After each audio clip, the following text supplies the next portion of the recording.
who's been on the television bravely this morning talking about it, was admitted to hospital with dementia. Before arriving, he was mobile, he was able to feed himself, and could speak easily. While in hospital, he became bedridden, he was fed through a tube, and then finally was unable to speak or move, and then passed away 8 months later.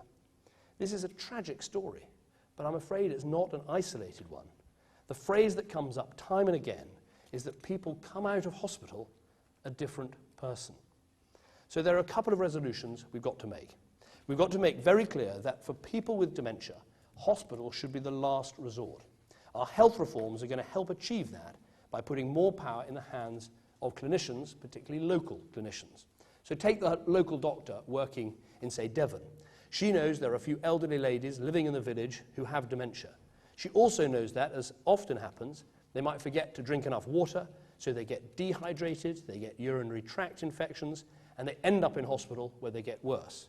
But once she, as the GP, has got control over the budgets, she'll be in a better position to prevent that, to hire, for instance, local nurses to go into their homes and check that they're getting enough fluids.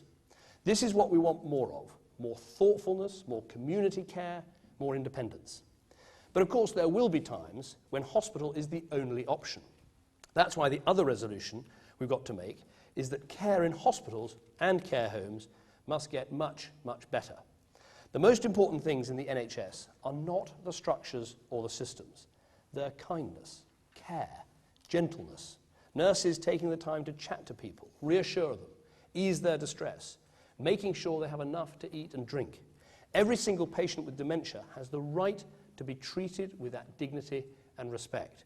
Now, we all know the best hospitals are already doing this, but the rest badly need to catch up.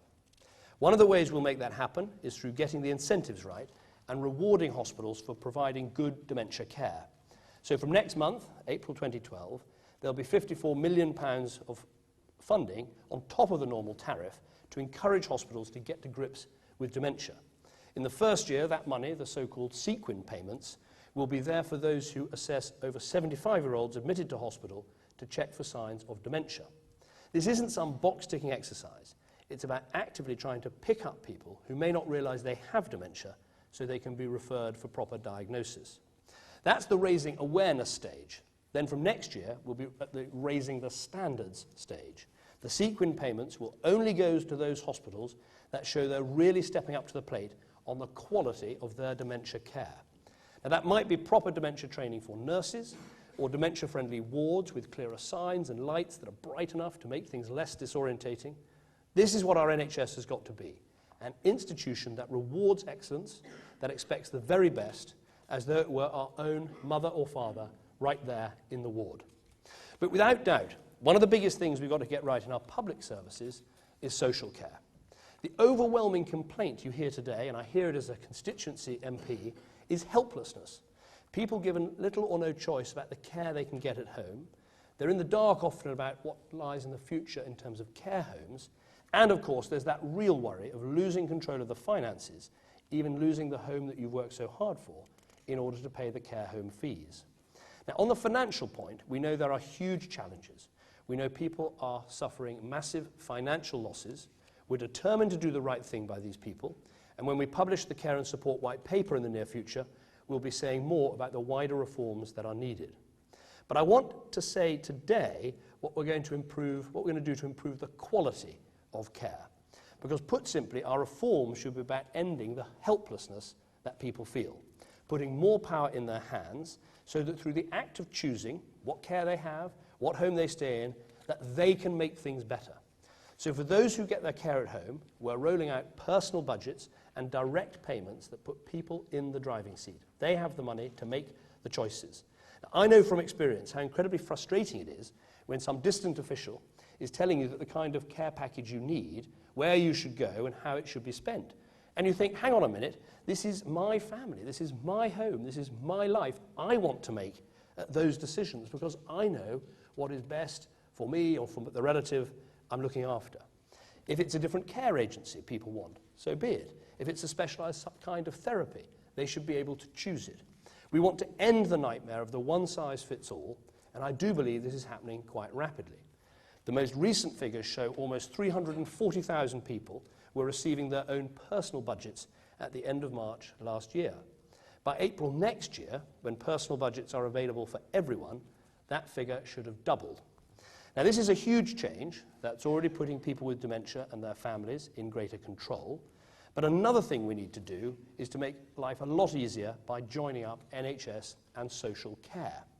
So often we hear how frustrating it is to give the same information over and over again, what nurses doing one thing, care workers doing another, when what people want is a system that works to accommodate them, that's designed around them, not the other way round. So this revolution in personal budgets is spreading to the NHS too.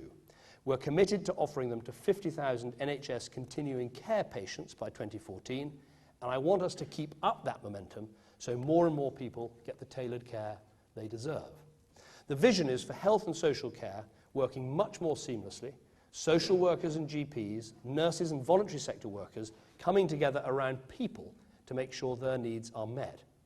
And for carers, we have also done something else. One of our very first acts in government, back when the coalition was formed, was a new respite care fund, £400 million to give those carers the breathing space that so often they desperately need.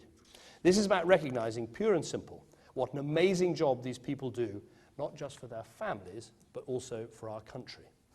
And for them, and for those they care for, we need to put more power in their hands when it comes to care homes too. We need, frankly, a lot more information about what goes on. Because when you think about it, it is quite ludicrous that you can get online and you can find out more about a hotel you're going to stay in for a week than you can about the care home your parent might live in for the rest of their life. So to change that, two things are happening. First, 10 of the most forward-thinking care providers, like Bupa and Barchester Healthcare, have come together to set out what good dementia care should look like, focusing on quality of life for people with dementia, not just the quality of care.